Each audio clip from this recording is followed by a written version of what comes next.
I was in Chicago not too long ago. I was doing a book tour in March. And I got picked up by this woman who was sniffling and slithering and stuff coming out of her nose, and it was disgusting, all right? And she used to drive me around for 2 days, all right? So I looked at my watch, and it was the 25th of March, and that happens to be my oldest son's birthday. And I said, oh, it's an anniversary. He said, what anniversary? I said, oh, nothing. He said, well, what is it? What is it? I said, oh, it's 20 years since I've had a cold. 20 years ago, I had my last cold. And here was her reaction. Oh, just what I need. 2 days with Mr. Positive.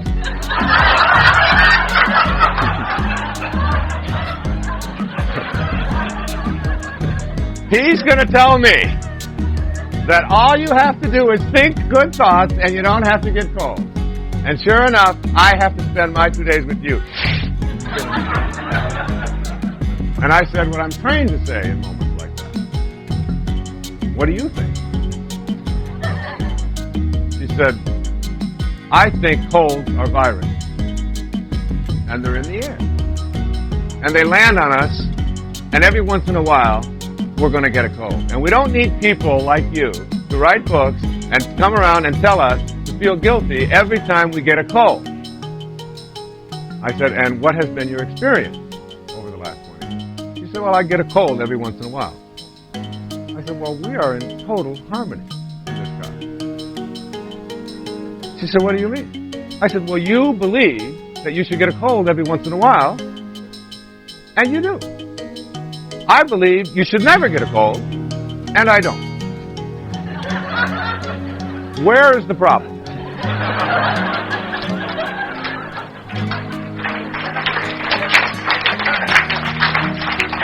She said, well, what do you believe? I don't understand it. What do you believe? I said, well, I think colds probably are viruses too. I don't know that much about it, but I think they're probably viruses.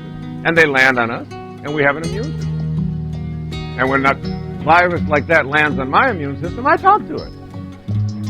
And I say, look, you've landed on the wrong immune system. You are not going to make it here. You're not going to thrive here, I'm saying. But there's a lady in Chicago.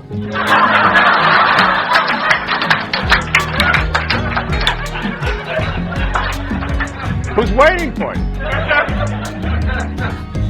And so I send these people to you, these little viruses to you, about every 3 years or so. You see, you go around and you look at people who are good at manifesting and attracting into their life, and you try to get them to put their attention on what they don't want. You'll never get them to do it. They will never say it can't be done. No, I don't want to think like this. They know that if they think something can't be done. Now, if you're not doing what you love and loving what you do in your life, you can't reach city consciousness.